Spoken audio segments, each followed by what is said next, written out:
ఎంత శోభస్కరంగా ఉంటాడో, ఎంత అలంకారంతో ఉంటాడో అని మీరు ఆలోచించగానే ఒక్కసారి మీరు ఆ తిరుమల కొండ మీదకెళ్ళి అక్కడ ఎదురుగుండా ఉన్నటువంటి బేడి ఆంజనేయ స్వామి వారి పాదాలకి నమస్కారం చేసి పాతాళ గంగలోకి వెళ్ళి మునక వేసి ఒళ్ళు తుడుచుకుని ఆదివరాహస్వామి గుళ్ళోకి వెడితే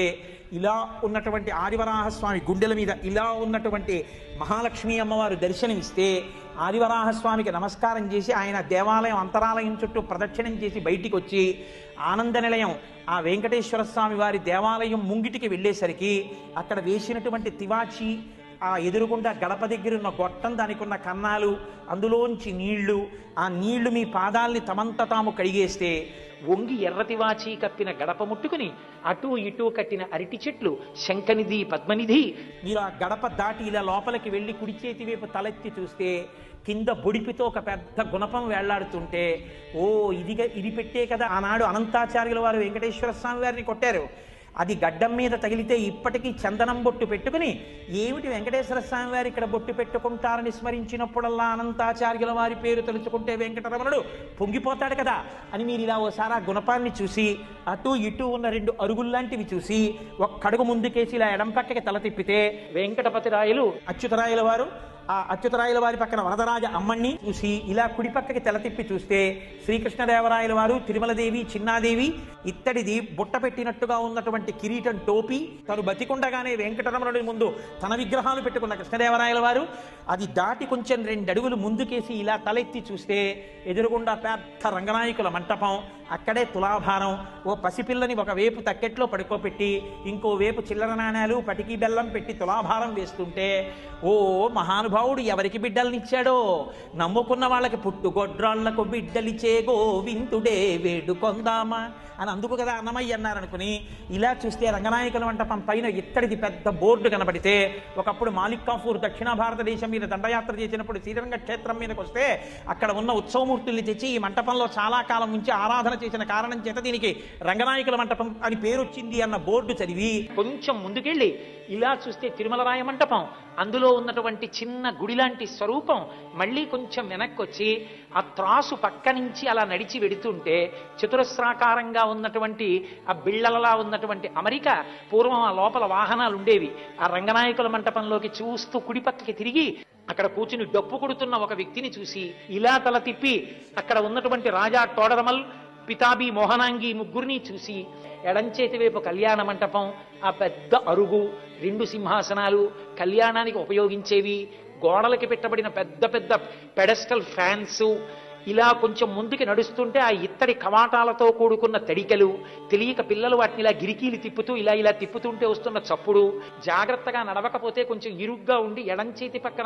పక్కనే విడుతున్న ఎర్రటి రంగులో ఉన్న పెద్ద గ్యాస్ గొట్టం, దాన్ని దాటుతూ కొంచెం ముందుకెడితే ఎదురుగుండా ధ్వజస్తంభం, దాని ముందు బలిహరణ మంటపం, దాని మీద పెట్టబడిన అన్నం, ఆ మూల ఇంకొక బలిహరణ మంటపం, ఆ ధ్వజస్తంభానికి కట్టబడిన పెద్ద పెద్ద దర్భలు, అక్కడి నుంచి ఇలా పక్కకి తిరిగితే పెద్ద గడప,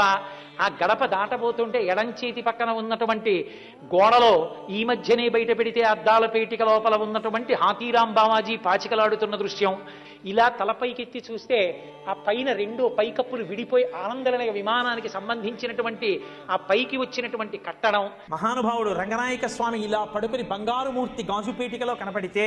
మీరు మెట్టుమించి కిందకి దిగి కొంతమంది వరదరాజస్వామికి చుట్టూ తిరిగి వస్తుంటే కొంతమంది వరదరాజస్వామికి ముందుకు వెళ్ళిపోతుంటే మీరు అలా వెళ్ళి వరదరాజస్వామి వారు ఆకుపచ్చ పట్టుపంచ ఇంత ఎర్రటి బార్డర్తో పంచ కట్టుకుని ఉంటే వరదరాజస్వామికి నమస్కారం చేసి అలా ముందుకెళ్ళి కుడిపక్కకి తిరిగితే తిరగగానే ఓం నమో వెంకటేశాయ అని ఆనంద నిలయంలోంచి వినపడుతుంటే మీరు ఒక్క అడుగు లోపలికేసి ఇలా ఆనంద నిలయం లోపలికి వెళ్ళి ఇలా తలపైకెత్తి చూస్తే మెట్టతామరాకులు ఎలా ఉంటాయో అలా తెల్లటి దీపాల గుత్తులకి ఆకులుండి మధ్యలో దీపాలు వెలుగుతుంటే పెద్ద దీపాల గుత్తు ఒకటి గోళీలతో తయారు చేసిన లాంటిది ఒకటి వేలాడుతుంటే కొంచెం ముందుకెళ్ళి కుడిపక్కకి చూస్తే రెక్కలు విప్పినటువంటి గరుత్మంతుడు కనపడితే ఆయనకు నమస్కారం చేసి మళ్ళీ మీరు ఇలా అభిముఖంగా తిరిగితే ఎదురుగుండా ఒక్కసారి ఆ 2 పక్కలా ఉన్నటువంటి మంటపాల్లోంచి ఇలా జ్యోతులు పట్టుకున్నటువంటి మూర్తులు, ఇది శౌచంతో లోపలికెళ్ళాలని మనకి హెచ్చరిక చేస్తున్నటువంటి జయ విజయులు, కొంచెం ఇలా ఎత్తుగా ఉన్నటువంటి ఆ చెక్క మీదకెక్కి ఇలా చూసేటప్పటికీ నల్లటి ముఖం, ఇంతంత ఊర్ధపుండ్రాలు, ఇంతంత కపోలాలు, గడ్డం, గంధపు చుక్క, దాని మీద వజ్రవైఢూర్య ఖచ్చితమైనటువంటి కిరీటం, దాని మించి వ్రేలాడుతున్న తోమాల, కుడి చేతిలో చక్రం, ఎడం చేతిలో శంఖం, అక్కడ వరకు కనపడేటప్పటికే ఒళ్ళు మరిచిపోయి గోవిందా గోవిందా అంటూ లోపలికి ఎడుతుంటే, మీరు ఎడుతున్నారో మిమ్మల్ని తోస్తున్నారో తెలియని స్థితిలో ఇలా దగ్గరికి ఎడితే